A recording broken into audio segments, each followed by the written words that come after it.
안녕하세요. 자동차에 거주는 남자 이상입니다.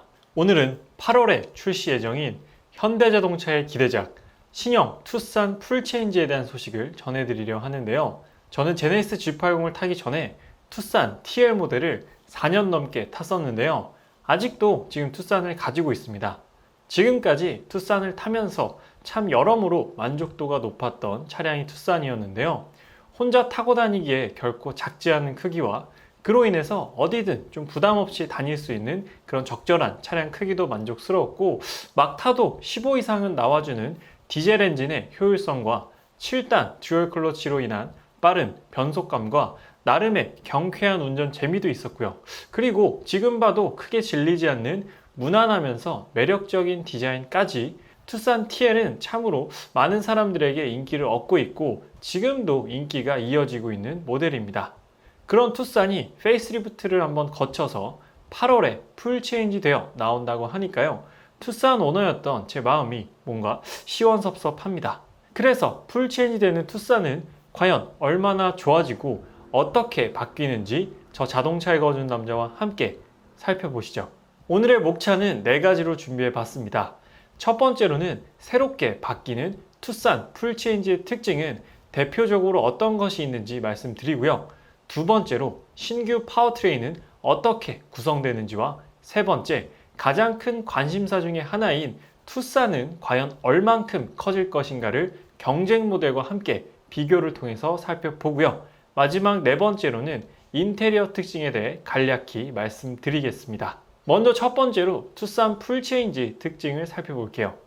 최근 출시된 현대 기아 자동차들은 새로운 신규 플랫폼인 3세대 플랫폼이 적용되어 양산되는데요. 투싼 풀체인지 역시 3세대 신규 플랫폼이 적용됩니다.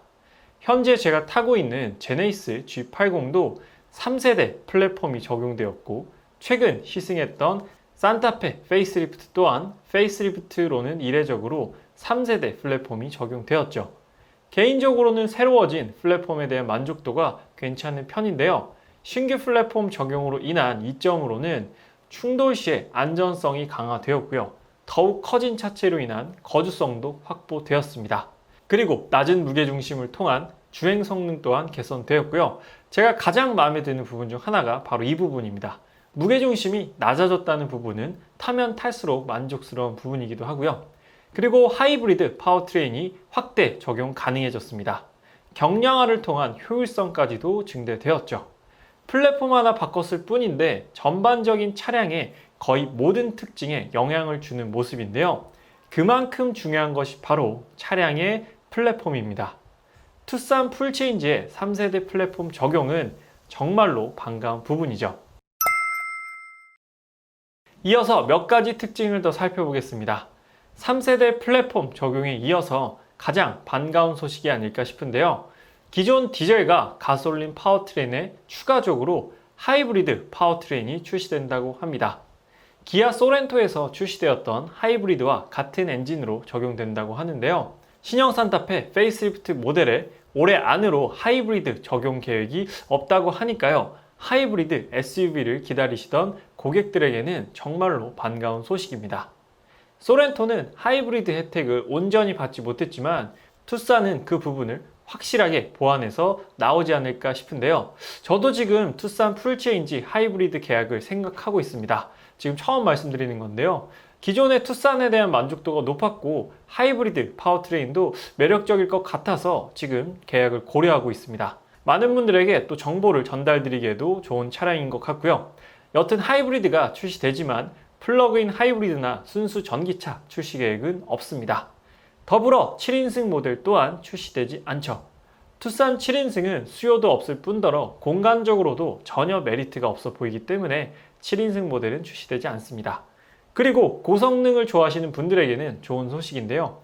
투싼 M 버전이 나올 계획이라고 합니다. 스펙은 아마 소나타 N라인이 가지고 있는 스펙과 동일할 것으로 예상되는데요. 290마력의 43토크를 예상하고 있습니다. 고성능 투싼 생각 있으신 분들은 조금 더 기다려 보시는 것도 좋을 것 같고요. 하이브리드 SUV 고민 중이신 분들은 빨리 결정하셔야 될 것 같습니다.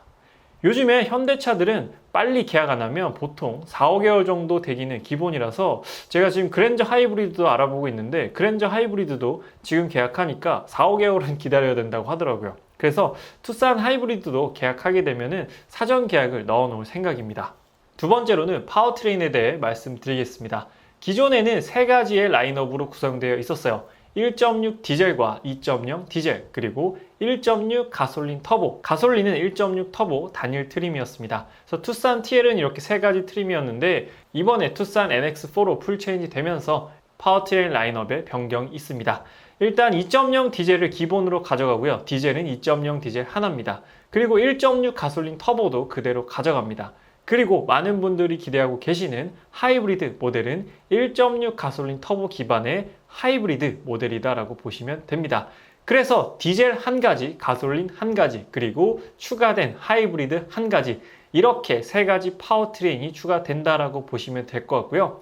개인적으로는 아무래도 1.6 가솔린 터보 하이브리드의 수요가 가장 많지 않을까 싶습니다.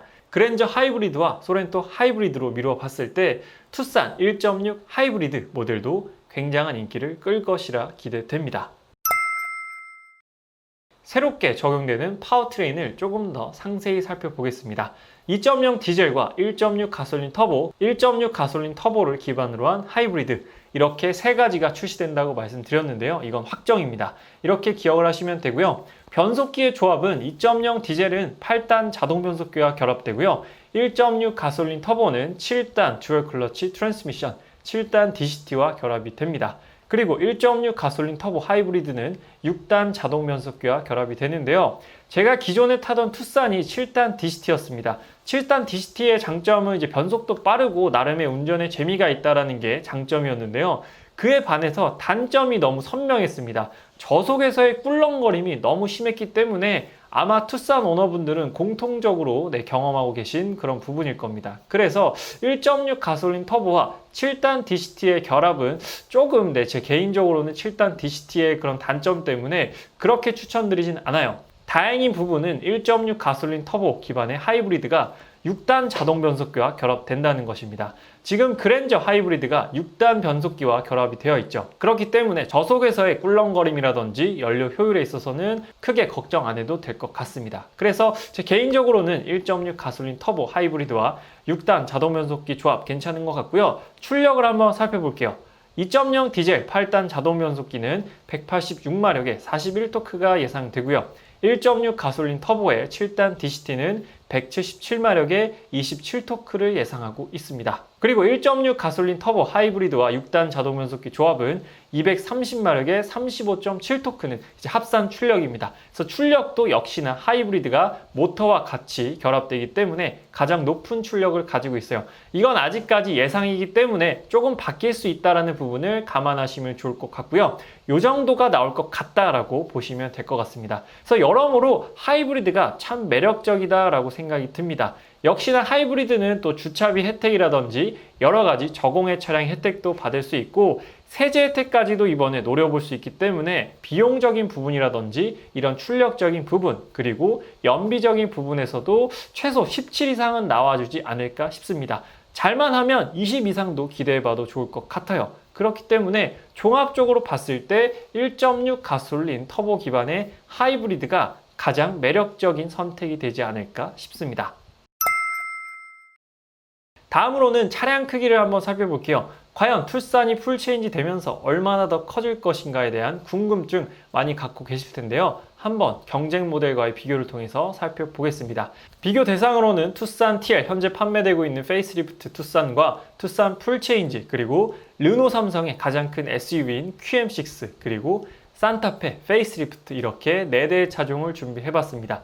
전장, 전폭, 전고, 휠베이스를 한번 비교해 드릴게요. 일단 확실한 건 지금 판매되고 있는 투싼 모델보다는 모든 부분에 있어서 더욱더 커졌습니다. 그리고 주목해야 할 부분은 투싼 같은 경우에는 준중형 SUV에 들어갑니다. 그리고 르노 삼성 QM6는 중형 SUV에 포함이 돼요.